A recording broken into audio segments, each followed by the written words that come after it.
Welcome to the Freight Agent Insider Podcast, hosted by Levi Van Pay.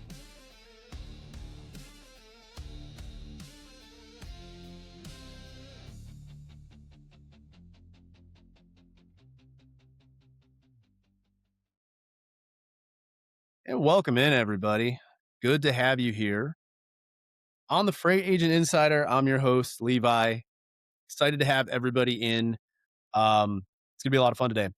Before we get started, I want to give a quick shout out to my buddy James Peoples, James the Peoples Champion Peoples. He's a great guy, and he's got a great product right now. So today, the unofficial sponsor of the Freight Agent Insider is going to be FreightLink. It's his awesome new load board product that is weeding out overseas scammers. If you know James, you know he's really, really good with that stuff, the carrier vetting. It's incredible. So didn't pay me to say that. I'm just a fan of his and what he's doing, and I just wanted to throw it out there for everybody. Check it out. Before we get started, if you could go like, subscribe, Freight Agent Insider on YouTube, Spotify, TikTok, Apple Podcasts, smash the bell icon for auto alerts to new episodes every Monday at 9 a.m. Central. Getting a lot of traction on there, but the likes, the comments, the reviews really, really help get to more ears and eyes for all of our show guests who are awesome, and I want more people to see them. If you have any questions for our agents, you can ask them on freightagentinsider.com. Go to the page, talk to us live, and you can pre-record a message if you want to ask a question. We'll play that live on the show. If you want to become an agent and you have no experience, you can go to freightagentinsider.com and you can start our Freight Agent Bootcamp. It is put together with all the latest tips and tricks of our show guests. A lot of good information in there. You can get a 25% discount with code INSIDER. Okay, down to business. So today's a weird day. This is actually take two, admittedly. It's the first time we've ever had to completely restart the Freight Agent Insider, but my internet cut out. So thank you to our guest for being cool enough to restart this. She's super busy. I don't want to keep her too long. So we're going to just keep this moving along. I would like to introduce everybody to Brittany Cole. Brittany, how are you today? Good. How are you? Really good. Really good to have you on the show. Apologies again for Okay. crappy internet service. Thanks, Verizon. Mm-hmm. So how's everything in Texas going today?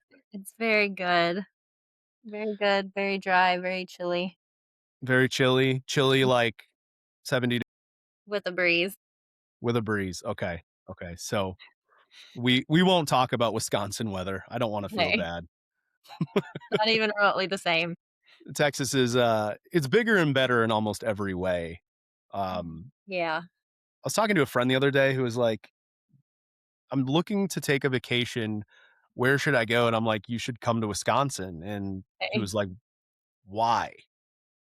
And I didn't have a good response to that. Oh my gosh. Yeah. I He won't. He could, but he won't. All right. So, Brittany, tell us how you got your start in freight.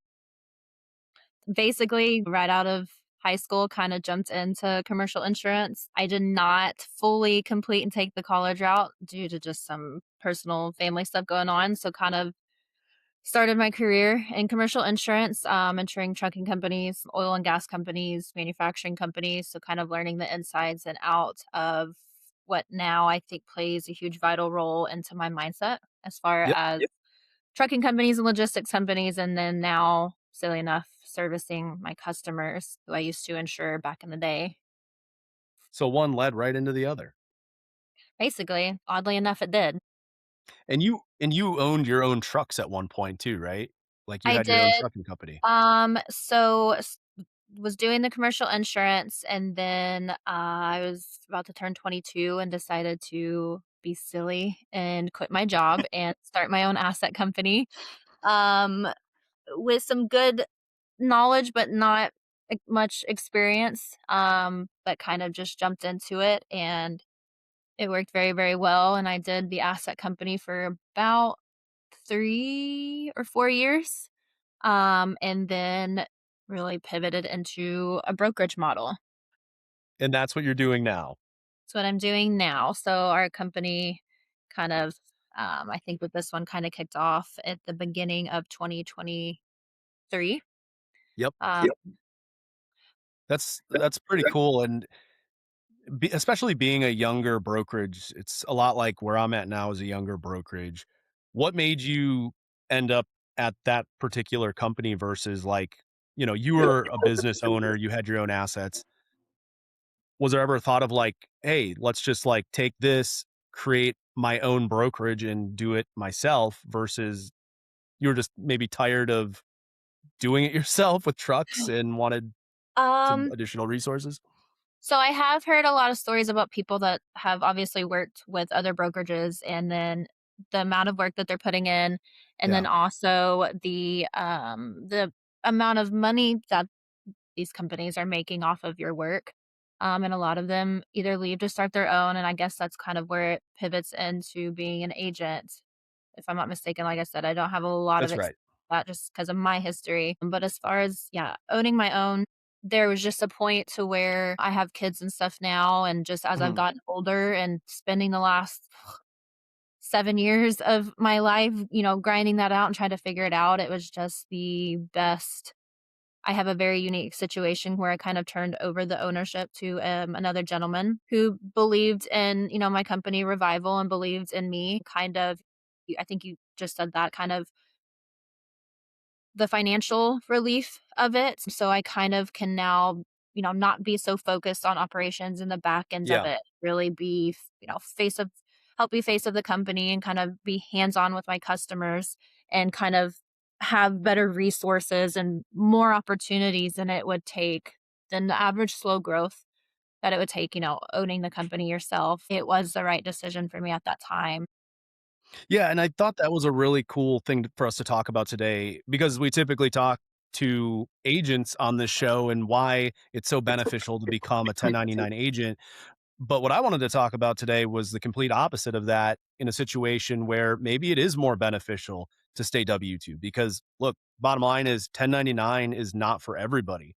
Not Mhm. saying it's not for you, but you do have a very unique situation where it is maybe more beneficial to just have exactly what you have, the benefits, the resources, the financial stability that comes Mhm. with W 2.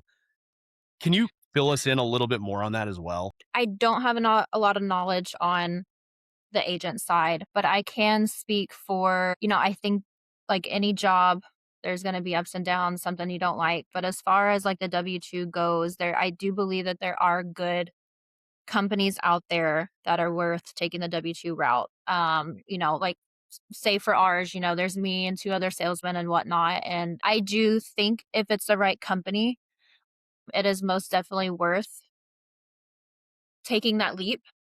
I Yep. don't know all the formalities behind it.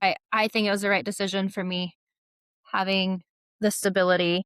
Also, I think it's very, very tailored and specific to my situation. I'm kind of turning ownership to a gentleman that kind of shared the same view and the mindset of what I wanted our company to do and what I wanted it to look like. But I do know that there are some very, very good companies, some people that I compete with that are very happy with the structure that they have. And I think honestly, I think just stability comes to it more than anything because I think the biggest thing in this industry is that literally everything that we have is not guaranteed.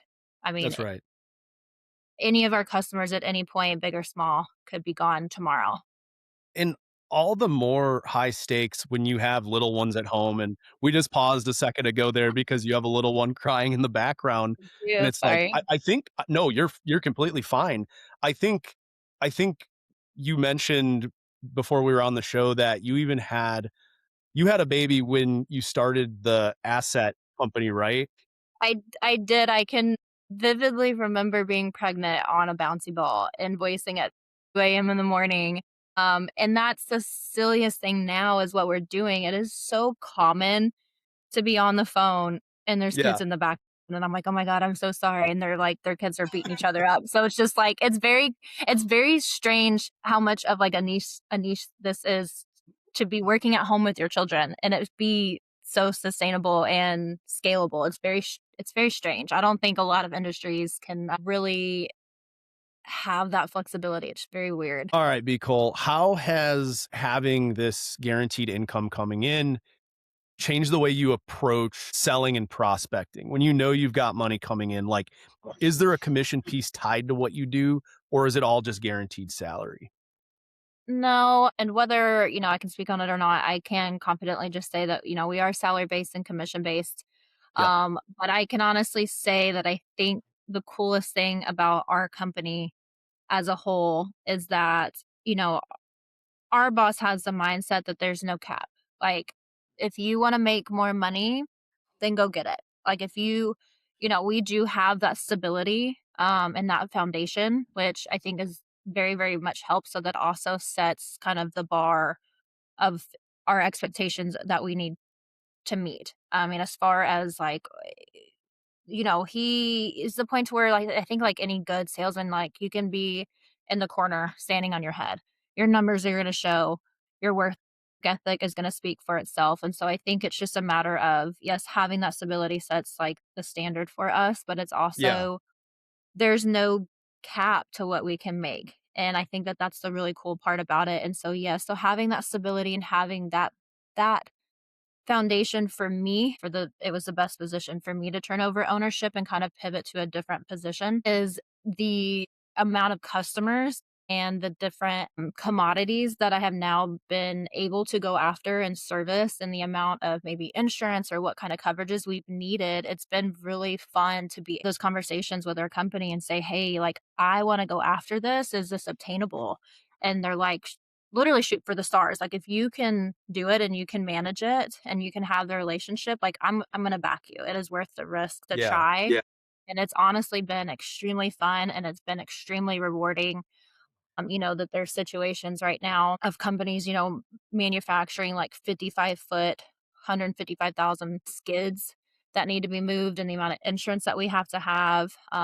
We also still have our asset company. We've started one, but to be able to have that open mindset of shooting for the stars and putting in the work and get the reward, that there is foundation behind us to provide the resources that we need to make it happen and to create the longevity for the customer.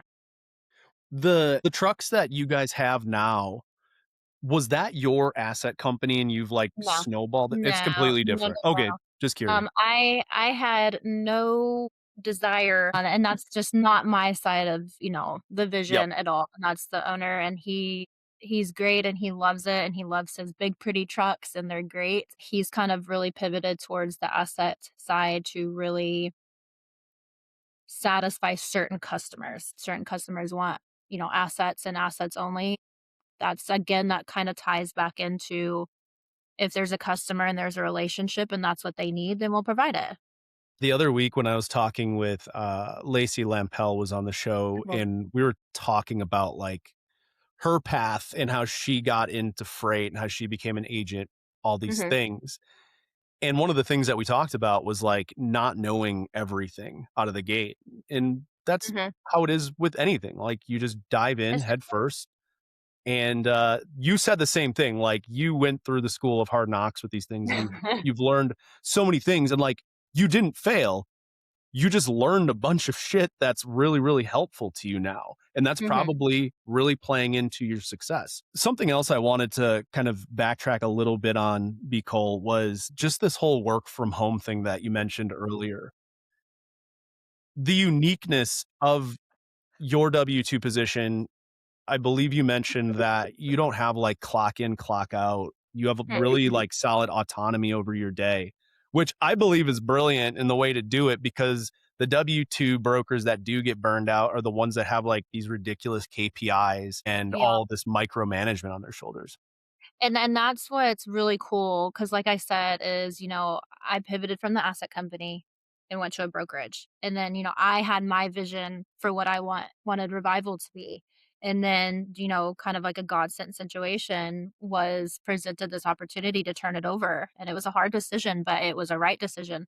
And it was very, very cool to have the same gentleman that supports us and has that vision, and because he's the same way as I am. And you talk about, I personally, some people are this way and sometimes it works. I think it's very, very specific on the industry or maybe what you're doing or who you are as a person. I am a lot I'm the person that's gonna walk to a dock. I'm not gonna go to the receptionist, go through your channels and all of Yeah. that. I am literally the little chaotic person walking up to a dock and like, "Hi, here's me," and then kind of make my connection that way. And I think Love that. it depends, like, don't go put yourself in a situation, get arrested, but, like, gauge your situation. But it's like, I have truly learned that doing outside sales is the best, and it really depends on the market that you're in or the side of the spectrum of the industry that you're in. And I'm mainly oil and gas, and it is very, very, very hands-on personal relationship, and everyone knows each other.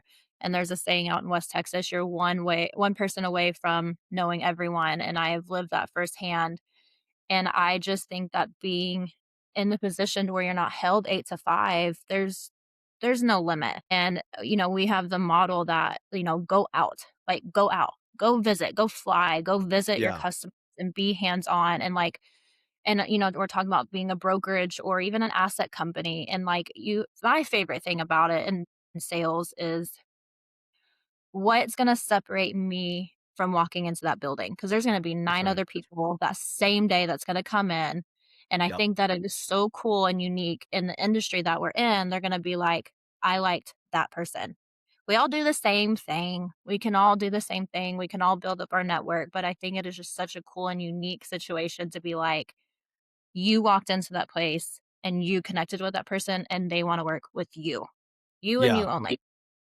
Yeah. Yeah. And you're really good at setting yourself apart like that. Like, even when we first started talking, I think it was right after I watched that show Landman, and then I found out what you do, and I'm like, "Oh, so you're in that world," which is incredible. I have a unique situation. Yeah. I have immersed myself in where my customers are, and they it's fun, and they invite me to go to, Yeah. see the rigs get set up and watching the downhole, and I get to go meet my drivers and my customers on site for crane appointments, and Yeah. it is so fun to be able to be actually in the field. And I have a little joke of not being like a keyboard warrior, but I can just tell you that, like, if you can get out of that little comfort bubble 'cause it's scary, like, I'm just a little girl, I'm just a girl, I don't know anything, I don't know what's Yeah. going on, but I get the opportunity to go and I get to learn, and I have this hands-on experience, and it has set me apart. And I think that the biggest takeaway from that is, like, honestly, like, who cares? Like, just go live, go ask for the opportunity, and if you have it, just go do it. I mean, it's gonna be such a tangible experience that has really, really pivoted how I sell and how I approach all of my customers. Right before we started the show, I was talking with my friend Zach Davis, and the guy is just chock full of good information and Well, enlightenment. And he broke something down for me I never really thought about. He said, "People love to tell you when you're wrong, and people love to teach." Like, point being, you don't have to go into these situations being an expert. A lot of times, people don't want to hear your opinion, they want to hear themselves talk, they want to Mhm, teach you something. And mhm, in that process, you're going to learn so much and you will become an expert. You'll mhm. become an expert just by being around people who are experts. You'll get better and Yeah, better. Brittany, pivoting a little bit, okay. you said that you're in oil and gas, but you also send me a lot of photos of like just ridiculous shipments that you have. What is like the weirdest shipment you've had lately? Um, it could literally be from, moving equipment at 2 a.m. to getting a call saying, "I need a Honda Civic on site," and it's like a Mm, box, like, literally just a box, and my guy's like, "Well, I'm gonna go park my semi truck, and I'm gonna hop in my wife's car, and I'm gonna go yeah. do it," and I'm like, "Okay," like, "Okay, we'll figure it out." But going from, mounting taxidermy heads to a box truck to literally almost like paper towels going out to, like, a pad site. I mean, it's so different every day. And I think the funniest part about it now is I haven't hired or I haven't turned over the control of having help, like a Hmm. dispatcher, like, to help me, and I'm now training a lady. I'm training her to be a little mini me, so look out. Nice. But she's just been sitting for 2 weeks just watching. and listening, and her mind is just blown. And she said that. She said, "Every day is literally something different." And I think that's what's Yeah. so fun about this is I think mainly on my side Hmm. is none of my customers are structured. None of them are structured. None of them are 8 to 5. None of them are Monday through Friday. So I don't Right. envy the other salesmen where they get to have like this email, like pick up tomorrow. Yeah. It's okay to pick up tomorrow, pick up Friday. And I'm like, they're yelling and screaming at me right now. And I'm like, oh my God. I wish I could show all of your photos that you've sent me, like just the ridiculous ones. I do have one. Well, it's not a load or anything, but if you're listening to this and you have the ability to watch it, you have to watch this segment right here because it's wild. So Brittany sent this to me and I was like, we gotta play this. So take a look. We're in the middle of nowhere. The dude at the gate got a red beard and some devil horns sticking out of his hoodie. Fuck me up. Okay, So so what happened here? some context behind this. I mean, I'm literally passed out asleep on my couch. I'm waiting for my driver to get on site. I'm periodically waking up, checking on him, and I get this voice memo, and I'm like, "What is going on?" So I listen to it, and I'm like, "Okay." And he sends me a picture, and like, so you gotta understand, it's like almost 1 AM, I think, at this point. He's tired and he is like, "What is going on?" And my customer's like, "Are we sure he's at the right place?" Like, I don't know who that guy is, but I mean, he's just some silly dude, I guess, on the site to unload my driver, I guess. Yeah, I this just is the was fun stuff you get to deal with on the carrier side, right?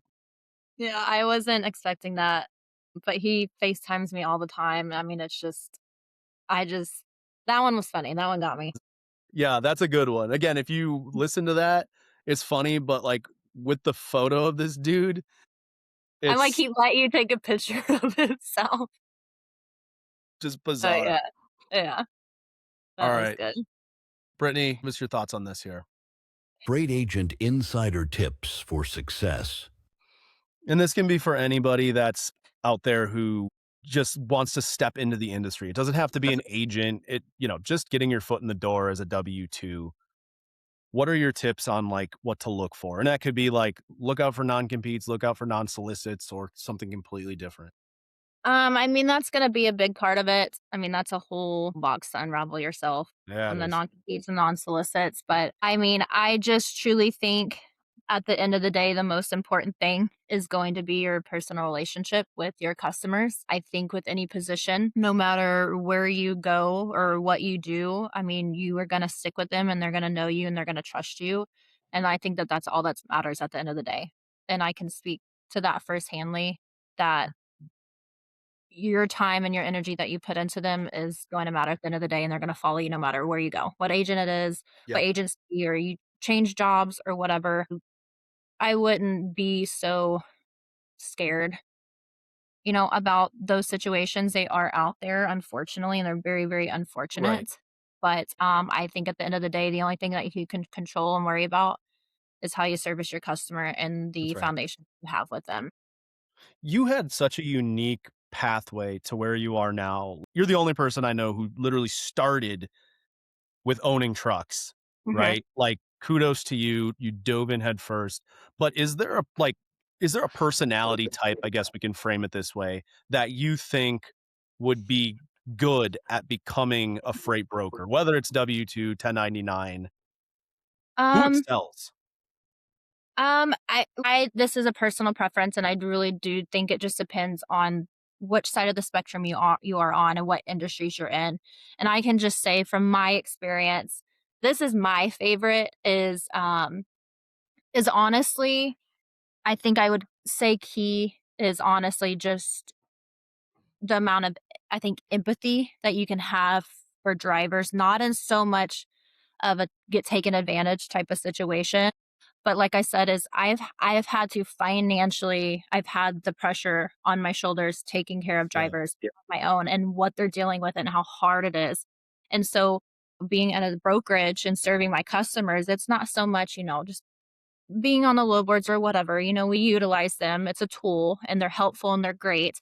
But the only thing that's going to set you apart is having a very connected will network, and calling the same amount of guys every day, building that relationship with them. I truly am, like I said, I'm taken care of on my side. So, what happens to them is out of my control and it's very unfortunate. But like I go out for them. Like I have direct relationships with my drivers. I guess what sets you apart or what's going to make you important or is successful. And I think that that's going to be the key things is honestly take care of your customers, like their family, love them, Yep. pour into them. And then you need to build direct relationships with your drivers. It's going to take you so very far. And they pay you back. I mean, I Right. have drivers I could call at midnight. I need this done. And they're like, I'm up. No questions asked, they'll do it. And it is partnership. And there is because I have an immense amount of empathy for what they're doing. And I pay them back when and where I can and vice versa. I do have a question for you. And this is completely scenario based, but it's been in my head for a couple days now. So let me ask you this. Did you see a couple days ago, China, the country China, the big one with the land? They unveiled their robots, like humanoid robots, and these things have gotten so freaking advanced. Like they're doing Okay. backflips and like nunchucking and And I can't do any of swords. I can't either. And that. that's what I'm saying is everybody talks about autonomous trucks. We're talking Mm. about drivers right now, so I think this is kind of relevant. I don't believe in autonomous trucks. No, I think the trucks are going to stay completely the same. And these robots, the humanoid robots, are just going to drive them. No more e-logs, no more sleep, no more delays, no more inefficiency out the window. I don't even know if the FMCSA would even get away with e-logs. I mean, for one, but I mean, like I said, with how much I'm actually like in the field and Yeah. I'm going to shows, I'm in the field. I go to these networking after hours with my customers. And I can tell you that like I get that the world is tailoring to, AI and being more automated and all of that. And I think that it's so beneficial in certain ways.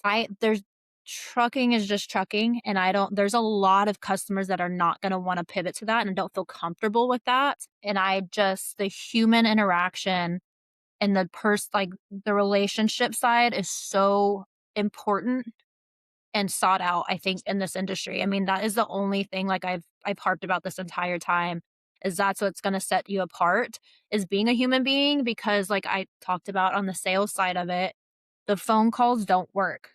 So I don't like that's just I don't see that ever really just taking over and replacing us. I really don't. So our jobs are safe for now.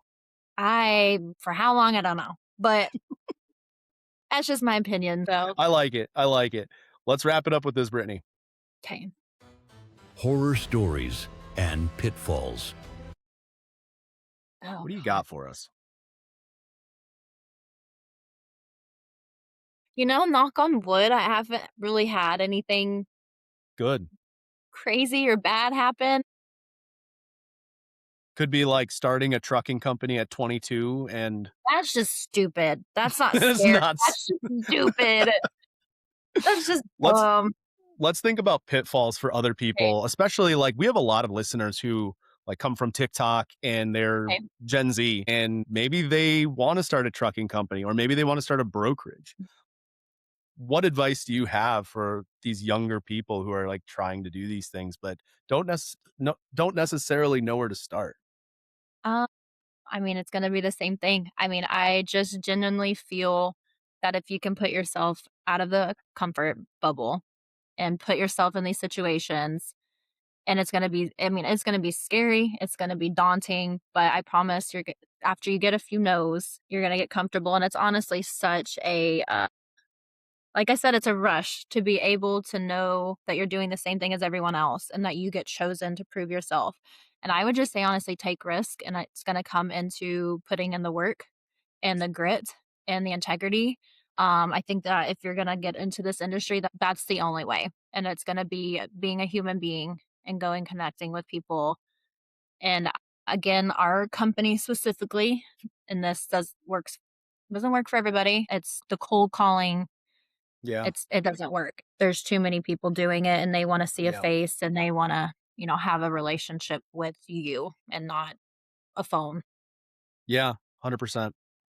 Brittany, I want to give a special thank you to you for working with me through this episode. We've had, hopefully, if you're watching this or listening to this right now, it was great, but we had a ton of technical difficulties for the first time ever. Internet cut out like 3 times, had to pick up in the middle. It was a bit of a nightmare, but you were a team player and I really appreciate it. Well, I appreciate your time. Thank you for having me on. Thank you all for listening. New episode next Monday at 9 a.m. Central. Let's see what fun we can get into, or maybe more internet problems and it's a complete disaster. This was good, though. We worked through problems. That's what we do in freight. Thanks, everybody. Thank you. Have a good day. Thank you for watching the Freight Agent Insider Podcast. Like us and subscribe on YouTube, Spotify, TikTok, and LinkedIn.